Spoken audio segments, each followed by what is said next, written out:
Libres al Sol.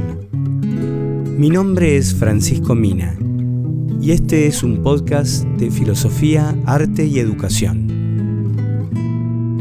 Guía 1 del programa de filosofía 2024 con una breve reseña de los 2 textos que la componen. En estos audios guía vamos a hacer un resumen muy breve, extremadamente breve, de cada uno de los textos.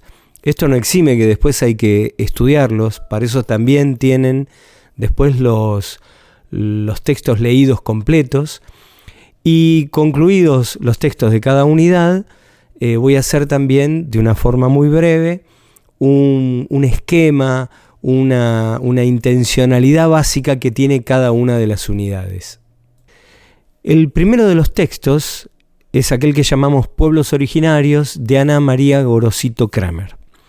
Es un texto bastante especial porque es un programa de filosofía y sin embargo no es un texto filosófico.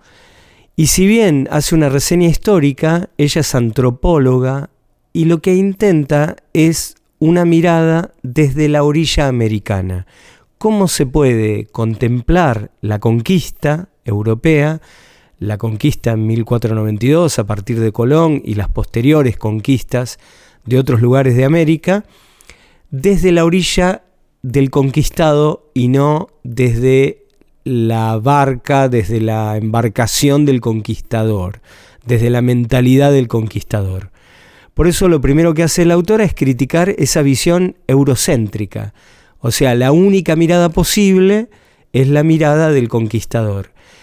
Y de alguna forma, con su ciencia, Ana María lo que va haciendo es destacar cómo se pueden entender estas cosas que trajo el conquistador, como la imposición de la propiedad privada, las enfermedades traídas por los europeos, la explotación laboral como factor que devastó a las comunidades indígenas, y en resumen, mostrar cómo la identidad indígena, aborigen, fue suprimida y distorsionada por la colonización, al punto que llegamos a olvidarla.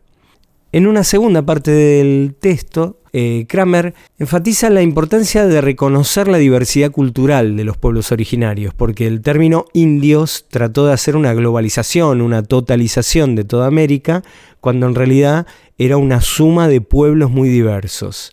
Y también rescata la resistencia de los pueblos originarios frente a los colonizadores.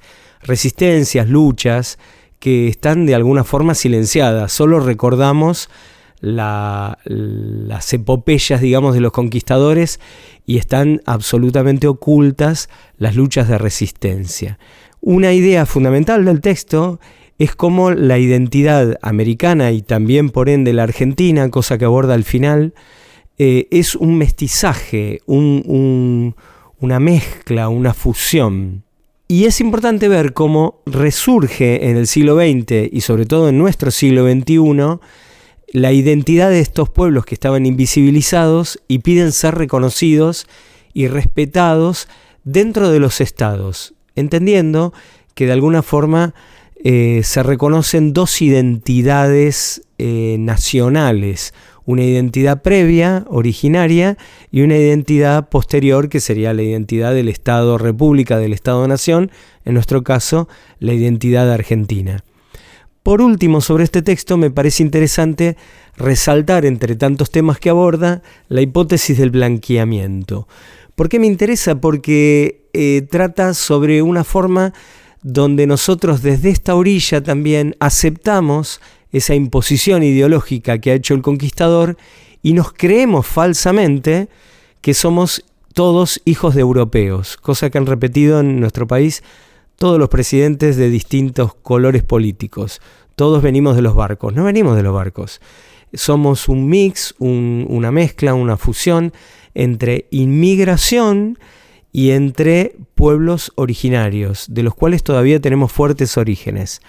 De alguna forma, esto que Ana María Kramer llama hipótesis del blanqueamiento, como un borramiento de nuestros orígenes aborígenes, yo lo llamaría con una forma más fuerte el ocultamiento o fabulación sobre nuestros orígenes americanos. En este texto de Ana María Kramer, yo hice una nota al pie, la nota número 2, donde transcribo dos textos viejos, dos crónicas antiguas de la conquista, que por esa razón están escritas en un español muy antiguo y por eso cuesta también comprender ese español tan distante a nuestro lenguaje actual, pero que me parecieron interesantísimas como expresión última de lo que era esta violencia del conquistador a los pueblos originarios. Leo una traducción muy libre que me animé a hacer para que es más pedagógica, para que se pueda entender bien. La primera de ellas es de Diego de Landa y tiene que ver con una crónica de las guerras de Yucatán, del actual México. Dice así: en la guerra de Bacalar, el capitán Alonso López de Ávila se apropió de una joven india pagana muy bella. Ella le prometió a su marido que si no la mataban, le seguiría siendo fiel. No la pudieron convencer de que no se quitara la vida antes de aceptar acostarse con el capitán Alonso, y por eso la entregaron a los perros hambrientos para que la devoraran viva. Bueno, tienen en el texto linkeado ahí en la nota 2 el texto original si lo quieren leer en su versión. Y leo el segundo de los textos, que es una crónica de un financista que acompaña a Colón en su segundo viaje porque le interesa al almirante que pueda poner dinero en estos viajes. Y él escribe una carta a un amigo y dice así: el almirante Cristóbal Colón me regaló una hermosísima mujer caribe que encerré en el camarote de la embarcación donde me alojaba. Ella, según la costumbre del lugar, estaba desnuda. Tuve ganas de tener relaciones sexuales, pero ella no lo consintió. Traté de forzarla, pero se defendió de tal manera con sus uñas que me arrepentí de haberlo intentado de ese modo. Entonces tomé una soga y le di tantos latigazos que sus gritos te hubieran ensordecido. Se refiere al amigo al que le envía esta carta, donde relata su aventura. Finalmente se sometió tanto que parecía haber sido educada en una escuela de putas. Bueno, leo estos dos textos porque me parecen significativos, más allá de una historia más articulada, de cuál era la concepción que tenía el conquistador, la concepción de desprecio hacia este mundo que por otro lado nunca quiso del todo conocer, solamente se conectó por medio de la ambición. Pero estas personas, muy especialmente estas mujeres, y quizás sus historias de amor, ¿no? La primera le promete amor a su pareja y prefiere perder la vida antes que faltara esa promesa de amor. Bueno, nos hemos quedado ausentes en este silenciamiento de los pueblos originarios, hemos quedado ausentes de estas historias de amor americanas antes de la conquista. El segundo de los textos es de José Pablo Feynman, un filósofo argentino que falleció hace poco. Es un mix de dos clases que da en el canal Encuentro y que tiene 4 títulos. Voy a hacer un brevísimo resumen, más que un resumen, algunas ideas como pautas de lectura de estos 4 títulos. El primero es Centro y Periferia. El análisis que hace José Pablo Feynman es sobre el colonialismo y la relación que tiene el colonialismo con la modernidad capitalista, o sea, las razones económicas que están detrás de la conquista. El descubrimiento de América, de alguna forma, es la expresión de esta intencionalidad de globalización capitalista. O sea, Europa, que es el centro, de alguna forma se apodera económicamente, saqueando a los países subdesarrollados que considera periferia. No hay centro y periferia en un globo, como es el planeta. Solo hay centro y periferia en el que se autopercibe, decide ser el centro y de alguna forma determina que los demás sean periferia. Por eso la llegada de los colonizadores es la llegada de los dueños, de los europeos, digamos que se consideran dueños de la verdad. y por eso traen la espada y la cruz. La espada para someter por la violencia, porque creen tener derecho de someter por la violencia, y la cruz para entregar un alma a estos indios vaciados de cultura y de fe. El segundo de los títulos es El Nuevo Mundo. Ese título no es propio de José Pablo Feynman, sino de un gran filósofo alemán del 1800, del siglo XIX, que vamos a ver después en la segunda unidad, que es Hegel. Y este autor, con una gran violencia ideológica, da sustento a este hecho concreto de la conquista. O sea, Hegel reflexiona muchos años después de la conquista, pero de alguna forma muestra cuál es la ideología de la conquista. ¿Y en qué consiste esta ideología? América Latina no es parte de la historia porque es incivilizada, porque es brutal, porque es barbárica, porque es ignorante, y esa falta de civilización, de cultura, la deja fuera de la historia. Es un continente inmaduro, va a decir Hegel. Y por eso la colonización es algo que los colonizados tendrían que agradecer, porque es la única forma que tienen de integrarse a la historia. Si no entran por la violencia del conquistador, están fuera de la historia, con lo cual la colonización termina siendo justificada porque de alguna forma solo los territorios tomados por Europa tienen historia y racionalidad. El tercero de los títulos inicia, y lo va a completar en el cuarto y último, en un análisis de las ideas de Sarmiento. Es interesante esto, porque uno podría pensar, bueno, pero ¿qué tiene que ver Sarmiento con la conquista? Por un lado es contemporáneo a Hegel, pero Hegel es europeo y Sarmiento no lo es. Sarmiento es uno de los nuestros.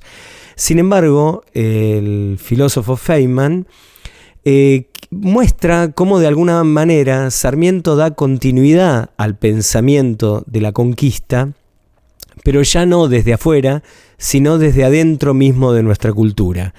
De alguna manera se reedita esto de que los pueblos originarios, con su barbarie, con su incultura, no son capaces de entrar en la historia.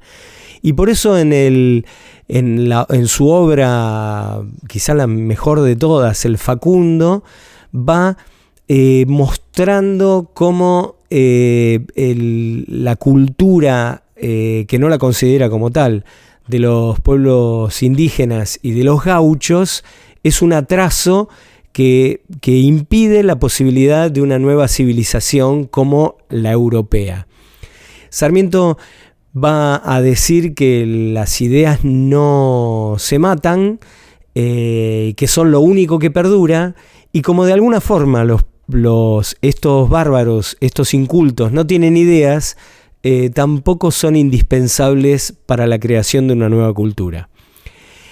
Y el último de los títulos es Civilización y Progreso, no Civilización y Barbarie, como sería el libro de Domingo Faustino Sarmiento, sino uniendo dos casi sinónimos, mostrando cómo de alguna forma este binomio del que hablaba Hegel, que la civilización y el progreso solo entran con la conquista, Sarmiento ya no lo va a poner en vistas de la colonización, porque Sarmiento es un patriota y va a pensar en la liberación de nuestro país, pero para esa liberación no va a incluir a estos pueblos que habitaban antes las tierras. Y de alguna forma, el nuevo sujeto de esta Argentina civilizada es un sujeto que tiene que venir de afuera, que tiene que sacar de gajo a estas ideas culturales sucias de los gauchos y los indios, y por eso esta lucha ya interna, podríamos decir, esta lucha casi como una guerra civil de civilización y barbarie, va a ser siempre una lucha de oposición. Se podría decir que más que civilización y barbarie es civilización o barbarie, y claramente la que va a triunfar es la civilización, aplastando a esta barbarie que claramente nosotros no la consideramos como tal. Bueno, en el programa anterior, el que mantuve hasta el año próximo, hasta el año pasado, Yo tenía también el primer capítulo, por lo menos un extracto, una selección del primer capítulo del Facundo, y lo analizábamos, junto con también unos textos medio bestiales de Sarmiento, donde claramente él dice que para lo único que sirven los gauchos, su sangre es para abono de la tierra, en una carta que le manda a Mitre, donde expresa el asco y la repugnancia que le dan los aborígenes y que habría que matarlos desde niños. Son textos certificados de Sarmiento, no los ocultó nunca, no los puse ahora en la bibliografía obligatoria. Me parece que es interesante que los puedan analizar. No es mi idea hacer una denigración de Sarmiento, que indudablemente es el artífice del progreso argentino, de una patria culta, de la alfabetización de la Argentina. Esto lo une hasta ciertas características de Paulo Freire 100 años después, pero también es cierto que Sarmiento está en la veta misma de esta división argentina que no logra reconciliar dos formas de cultura que distantes y de alguna forma enemigas. Bueno, a ver, un resumen final que trate de dar cuenta de esta primera unidad. Yo le llamé el ocultamiento de América, y al segundo texto le pongo el encubrimiento de América. Es una idea de un filósofo argentino, mendocino, que murió este año, 2024, Enrique Dussel. Y es una idea interesante, porque él lo que quiere decir es que Europa quiso vendernos el mensaje de que había descubierto América, pero no descubrió nada. Lo que hizo es cubrirla con un manto, ocultarla para saquearla. Su intención fue una intención eminentemente económica. Europa se enriqueció y no hizo ningún aprecio de esa cultura, por eso aplastó las lenguas, aplastó las religiones, aplastó todas las formas de cultura expresadas en los grandes edificios. No quedan restos que se han salvado de casualidad, como el Machu Picchu o como algunos que empiezan a aparecer ahora en la zona de Bolivia, y que muestran una civilización hermosa, diversa, distinta, que podría haber entrado en diálogo con la civilización europea. Pero no fue eso lo que nos ofreció la conquista. La conquista lo que nos ofreció es un aplastamiento de esas culturas. ¿Qué es lo que intento con esta primera unidad? Hacer una pregunta profunda, quizás sin dar respuestas absolutas. Intenten ustedes ahondar en estas preguntas. No es mi idea, tampoco tengo yo capacidad histórica como para dar respuestas profundas. Creo que sí es interesante preguntarnos si aquello que entendemos como el descubrimiento de América no es el inicio traumático de un olvido para los americanos que de alguna forma tiene continuidad en estas dificultades que hoy visualizamos al no poder ser un continente que pueda tener progreso, civilización propia, autonomía, libertad, felicidad. Somos un permanente continente endeudado, pobre, siendo que estamos con inmensas riquezas. Y por otro lado nos castigamos ideológicamente, y por eso me parecía interesante rescatar estas ideas de la conquista, no solamente la recuperación histórica de en qué consistió la conquista, sino cuál era la versión ideológica, la versión filosófica de la conquista, que nos muestra cómo de alguna manera nos tratan de echar la culpa a los americanos que nosotros somos débiles, incultos, poco inteligentes, vagos, y por eso no podemos resurgir. Demos lugar a pensar si no somos un pueblo que fue sometido, que perdió parte de su población, que perdió su cultura y que también perdió de alguna forma la idea genuina, potente, de poder ser libre y ser feliz con su propio proyecto. Bueno, una idea, un borrador desprolijo para que tengan una idea de conjunto. Después les pido que estudien los textos, vuelvo a repetir, los pueden escuchar leídos por mí completos. No esquiven eso, no se queden con este pobre resumen de este pobre profesor. Que anden bien.